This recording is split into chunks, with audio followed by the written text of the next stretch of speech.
So Spinal Tap, the third and final venue. And our first final is the women's. 39-year-old Hana Beaman. She's plied her trade all over the States, from Big Bear through Jackson, up in the Pacific Northwest. And she's going up against Marion Haerty, who grew up in Chamroos, one of the epicenters of border cross in Europe. But she then settled in with the Freeride World Tour skiing crew in Chamonix. Made herself very at home in steep terrain. First, though, it's Hana Beaman to open up Spinal Tap. So a couple of nice, easy turns in at the top here, just getting a feel for the snow. It looks so nice there, too, right now. You can see her reevaluating her line at the beginning. You can hear her, thanks to that mic'd up cam. There's actually a little more light than I thought there would be as well. There's still plenty of shade there. Whoa, whoa! Ooh. Opening up the route, but getting a little stopped up, and that definitely could be a play with the light. 100%. It looked like she hadn't quite read that. That's been a good snow. There you go. Okay, maybe potentially it was the snow then. Okay, finding a nice line on top of that spine right now. Steps down and over that ridge, and then she's got another diving board there. Nice little frontside air. Solid melon. There's that random tree in the middle of the face as well. Look at that thing. Straight off the front. Down, another frontside air, landed very clean. So going very tidy at the moment. Just hopping through that section. We're really making nice work of the spine, as you said, really putting down just such solid freeride element to this line. But what we don't want to see here is that same trap that she got sucked into in 2021, where she laid down an incredibly technical freeride run, but lacked the freestyle. But maybe, where's Marion going to go with this? That's the big question. She's the one with the freeride pedigree. So she's putting it's a really playful line. Oh my God. Oh my God. You can Tapping the back leg. You can hear the exertion. Hana, one of the most talkative riders on course. It's awesome. Yeah, trying to get the lactic acid out of the quad muscle there. You can see. But that was good, Beta. That was good, Beta. Just what Hana said, I think that was, again, Hana is such a strong snowboarder. That was definitely her in like a third or fourth gear. She has a couple more gears that she could turn it up to. Exactly, and we heard her say that one was for experience. Yes. Don't bite yourself off, keep yourself in the game and make it pay for the second run. But Marion Haerty with a really good opportunity here to use that line, use what she saw there, and try and get the big first run score in the bag. That's one of the things about both of these riders, that they are so good at route finding and navigating and really reading the face of any terrain they're dropping into. So that's a very incredible matchup. And that's what I was alluding to. The time that Marion spent in Chamonix with all of the big-name Freeride World Tour skiers means that she's got that skill set down pat. She knows how to find 3 or 4 big features that will link a run together. And that was such a nice start right there with that drop to that toe side turn. It was just really quite nice. And then, of course, we see her following that same line that Hana took on her run, of course, just navigating that spine. And I tell you what, the judges don't want to see those hip-for-hip follows from riders. They see it as basically you diminish the entire risk category. And you can hear it is crunchy on that sunny side of that spine. It's definitely sun affected. Yeah, that's a really, really good point, is that Hana opening up that segment is going to bode well for her. Okay, so looking for something here. A couple of really nice turns, but yes, she's following. It's like for like. Oh, there we go. There we go. Holds on to it.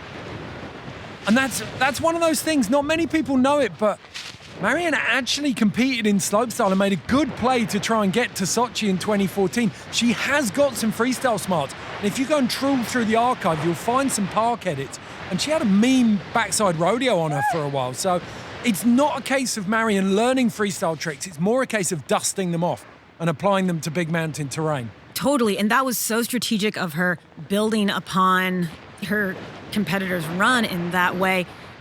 But as you said, taking that same line, I mean, all of these factors, I don't envy Connor and Sandy as they kind of work this through right now for this first round of women's finals. Yeah, they've got a lot of work to do here. Let's take another look at Hana's. Breaking trail right here on this face. You know, she was getting in grabs. She had multiple solid front side grabs, but not as much of the variation, I'm sure, as she wanted. But as she said, this was a beta gathering, so there's no doubt that she's going to be turning it up for her next run. And you can't underestimate that breaking trail. Here we see Marion. She had a couple of beautiful turns up at the top, but that was the only time she deviated from Hana's line. The front three is a big feather in her cap, but it's the only differentiation, and she's following a track. I'm fascinated by this one. I honestly, if you were measuring it purely on technicality, then I think Marion might be out in front, but I think Hana could take this one. Yes, I agree. I just think the way that she rode that spine and opened it up is going to bode well. Nice. Woo.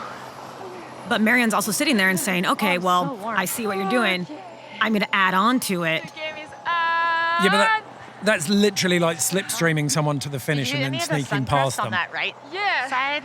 I was like, I hope it's gonna be not like this on the run. Interesting hearing them talk about that. I think it's going to be very, very clear for the women's second runs and the men's first runs. 75. Marion, 82. Interesting. Very interesting. It means that Marion's three really worked for her. Bit of time pressure on these runs now. Hana Beaman back up at the top of Spinal Tap. So third place in Alaska. She's already bested that this year. Can she take the win though? Well, I think, as we said before, we only saw Hana in like a third gear. So surely, even though the light is deteriorating, she's going to be looking to turn that up a notch to depress the gas pedal even more. Yeah, you really hope for her sake that it's not a case of what might have been, that she squandered the good light on that first run. But she opened the face to her credit. She had nothing to go on from the snow from previous riders. Totally, and it was a solid line in itself. So, okay, Hana Beaman coming directly into this chute. Oh no, she's pulling a little bit riders left of where she came in last time. Right on top of this exposure. And, oh man, that was awesome. Just dropping that massive rock cliff right there. So clean, showing her experience there. And then arcing out a couple of big turns up onto this spine again. So, revisiting this line. You can hear her pep talking all the way down. It's difficult for us to pull out the visibility, so when you're right on top of that snow, it's even harder. She needs something down here. Front side three. Yes! So we just doubled that. Both very excited. That's what she needed to be able to up-level her run from before, and there's still plenty of run left. Really nice solid drop there. Got a decent grab on it.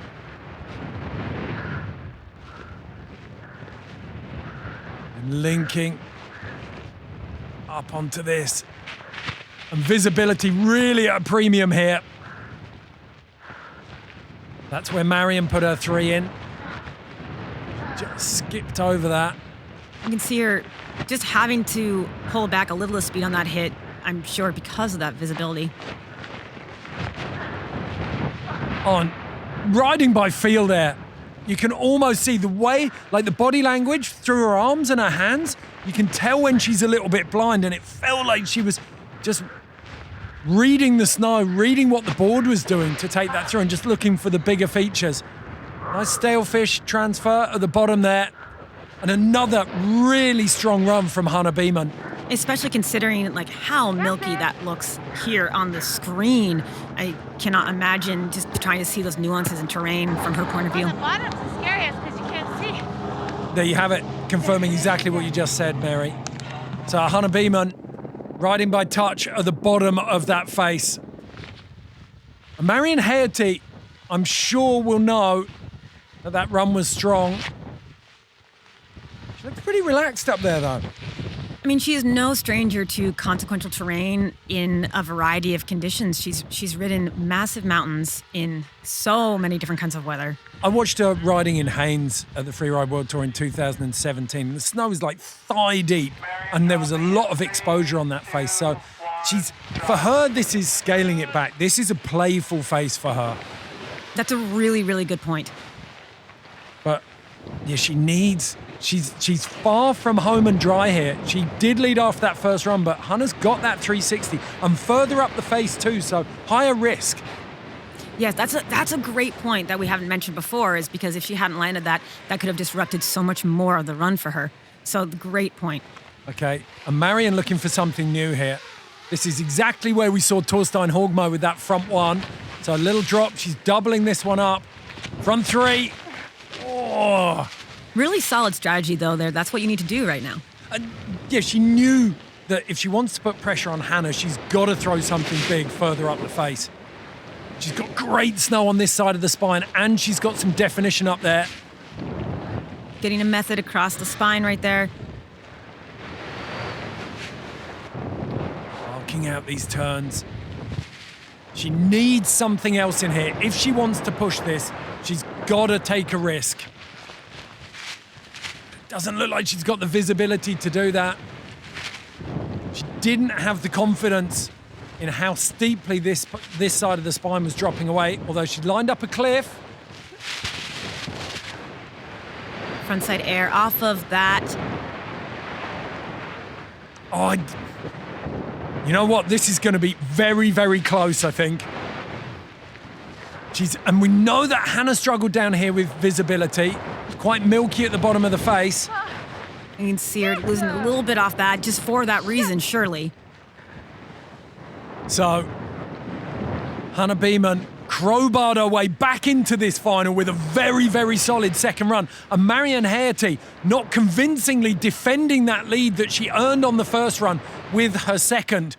This one's going to come down to the wire. The judges have got some very tough decisions to make here.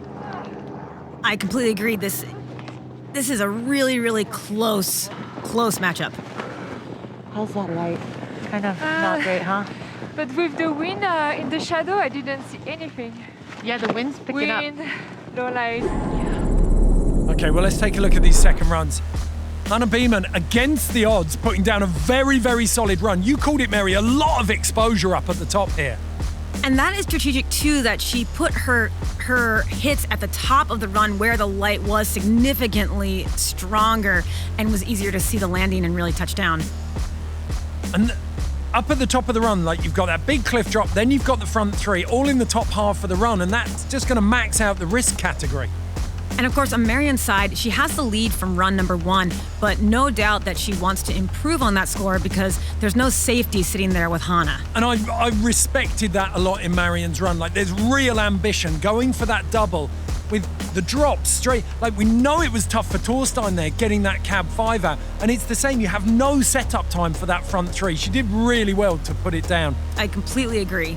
Just couldn't ride out. So the body language said it all from Marion. Now, comes down to this judge's decision. Marion leads after run one. Natural Selection Tour 2022 Alaska is Hana Beaman with a score of 90 on her second run. Wow, an improvement for Marion Haerty with that risk up at the top. But I think that is a reflection, exactly as we said, Mary, of fresh tracks off that big drop up at the top and then higher risk category with that front three. A very, very well-deserved victory for Hana Beaman.